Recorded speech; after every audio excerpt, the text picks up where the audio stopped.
So 200 IM, senior year, you go 147. You break, I think, Eric Solis's state record. Is that right? And this guy, he's his own legend, 3-time Class A state champion. Again, maybe not a Dave Chernick, but Eric Solis kind of carved his mark. And when you break his record, that's obviously a big deal.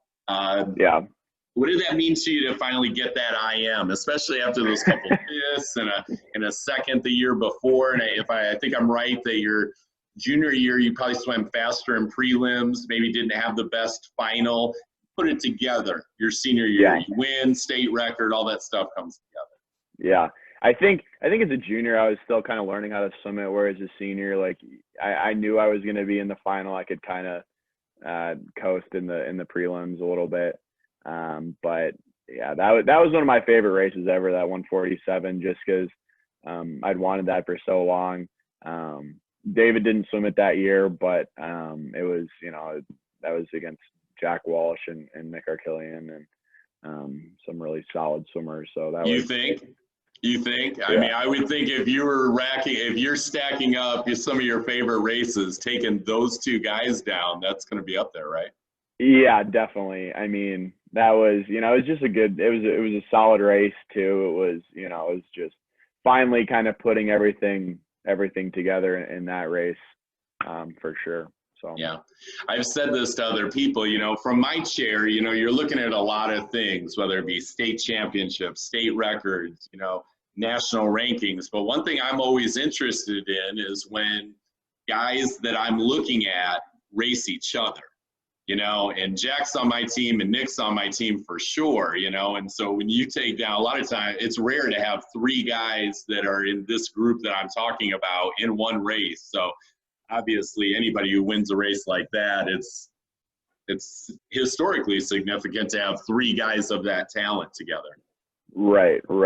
And I was good friends with Jack and Nick, for years before that. That was part of what I thought was so cool about this era of swimming was just we all knew each other and everybody was good friends, but everybody wanted to beat each other, like it was, and that was, something that made us all go times we did, Yeah. So. Seemed like good guys too. I had good conversations. Oh yeah, yeah. But I mean, yeah, Jack and Nick are both great guys, and it's really cool. It was cool it was cool to all be friends, Yeah. So let me follow up with you on the breaststroke. Excuse me. After the IM swim and you dipping down to 47, just looking at heat sheets, not knowing the story behind the race, my gut is you probably left a little meat on the bone in the breaststroke. Am I right that you probably felt there was a little more there? Yeah, that was a pretty disappointing swim if I'm being honest. Still won it. I mean, reset the state record, not by much, but I definitely wanted to go, even a second faster. And I still don't know exactly what happened in that race. I felt so good in the IM and then just felt off in the breaststroke. And still don't know why. That's the fun part about swimming, right? That'll be my next book. We'll do Unsolved Mysteries, Michigan Swimming Edition. We'll try to get to the bottom of it. Yeah, and I don't know if it was, it was my 4th swim of the day, but for how we were training, that's not really an excuse, I mean. What number swim of the day was it the year before? I think it was the 3rd, because I believe I swam the 400 free relay the year before. I can't exactly remember. Yeah. I swam the 200 free relay our senior year, because I led that off, and I think we ended up winning that, and then put some other guys in the 400 free relay, and they got like 3rd or something like that, which was enough to win the meet. I believe is how it stacked up. Well, I'll say this about you. I think that's a testament to you as a teammate and probably to your program, because I just know for a fact that there's been guys in history that probably would have tried to guide themselves away from that 200 free relay, that would have said, hey, like, I'm important, I need to do this, and the fact that you were even, I know it sounds silly with a coach like Todd and his personality to say, I'm willing to do this, but at the same time, like, I think that's a statement. And I think that's something that was so cool about David and Adam as well, and Michael, is the most important thing to us was winning the state meet. We wanted to win as a team. We wanted to win that state meet. We wanted to win our 4th one in a row, and that was the most important thing. David didn't swim the 200 IM, which he swam and won 3 years previous, right? David swam 100 fly, 100 back, and I think it might have been Whitener. Someone didn't swim the 2 free relay and swam the 4 free relay that we knew wasn't going to win, but we needed to get, 3rd or 4th to win the meet. And that's the type of guys, David and Adam and Michael were. It's, what do we need to do to win as a team, because that's what we're going to do. So, yeah.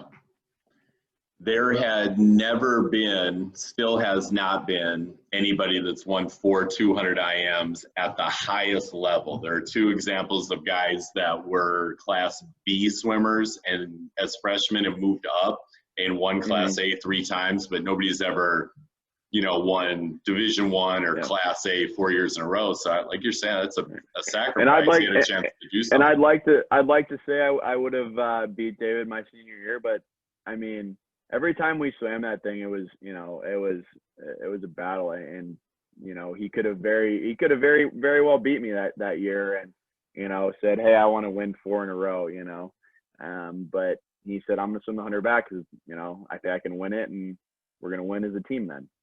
That's so awesome.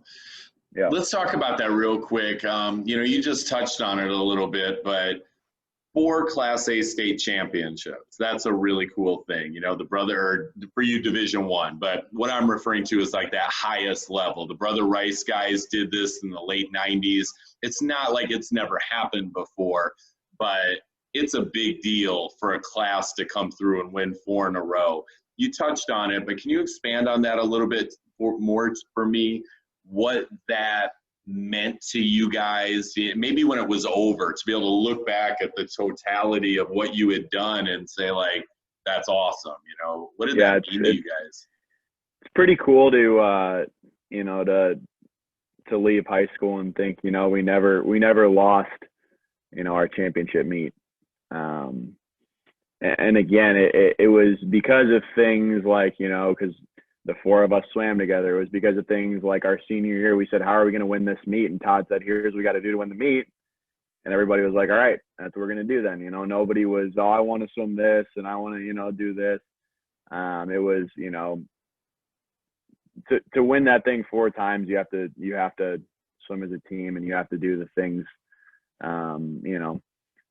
things like, hey, you're not gonna be on a state championship relay, but we need this relay to get 4th if we're gonna win the meet. So one of you has to go swim this with these guys, and you guys have to get 4th or better. Things like that is just it's really cool to look back on, as how cool of a class that was to be a part of. For sure. We've already talked about some amazing things: 2 state records, state championships, 4 team titles, but then in addition, an amazing long course meet your junior year where you break a state record as well. When you look back at kind of that part of your career, those first 18 years, if you had to pinpoint 1 or 2 things that you'd say, that's what I'm most proud of, what are those things? I think definitely winning the state meet our senior year is one, because we were seeded not to win after Friday. And there was a couple guys who there was so many guys in that team that don't, weren't winning championships, but, got into a final. Maybe they were seeded 8th and they had to get 6th the next day or something like that. There was, Stefan Coverall is one that comes to mind. that you know, those type of guys that were, you know, every bit a part of it as us, and you know, didn't quite get the name recognition, but there's we're not winning that meet without them, right? And then probably the second one is a little more selfish, but you know, my 100 breaststroke swim, my 100 breaststroke swim my junior year was probably one of my favorite moments of my swimming career. That was pretty cool. What kind of drop was that for you? I think it was like a second, maybe. I think I maybe had gone like 56, 3 or 4 before that. Was your mind on Chernick's record, or was it on winning? Where was it was on the record for sure. I think I won it by a decent amount. I can't exactly remember how much, but yeah, I was definitely on the record. That's what I wanted to do.